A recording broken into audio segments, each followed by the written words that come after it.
এক ব্যক্তি স্বপ্ন দেখতেছে যে একটা বাঘ তাকে পেছন থেকে দৌড়াচ্ছে, সামনে একটা কূপ, বাঘের ভয়ে সে কূপের মধ্যে লাফ দিছে,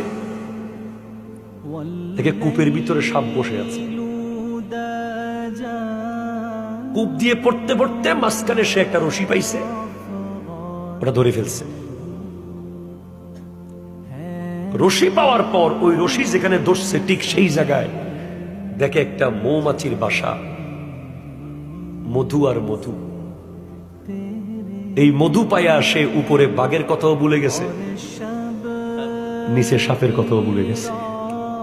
সত্য ঘটনা। এরপরে কিছুক্ষণ পর সে দেখে যে সে সব বলে মধু খাওয়া শুরু করছে, রশি ধরে আছে আর মধু খাইতে আছে। ইতিমধ্যে দেখে একটা সাদা ইঁদুর আর একটা কালো ইঁদুর এসে রশি কাটা শুরু করছে। এখন যেই মাত্র রশিটা শেষ মুহূর্তে গেছে গা, এখন পড়বে, ঠিক নিচে পড়ে যাচ্ছে, তার ঘুম পেয়ে গেছে। এবার সে ইমাম গাজালির দরবারে গিয়ে বলে, হুজুর আমি এটা কি দেখলাম?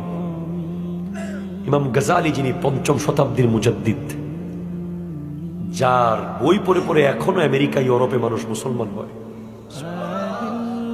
বিশ্ববিখ্যাত দার্শনিক, মুসলিম, মুসলমানদের গৌরব ইমাম গাজালি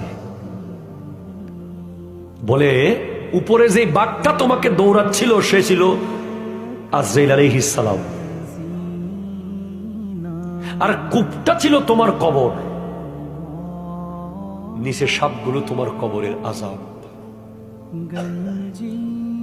আর রশিটা ছিল তোমার হায়াত, মৌমাছির বাসা ছিল দুনিয়া।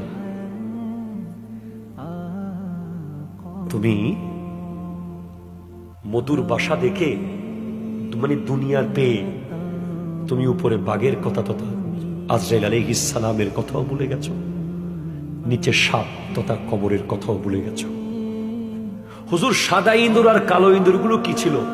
সাদা ইঁদুর দিন, কালো ইঁদুর রাত। রাত দিন রাত দিন করে তোমার হায়াত চলে যাচ্ছে। যেই মাত্র তুমি মারা যাবে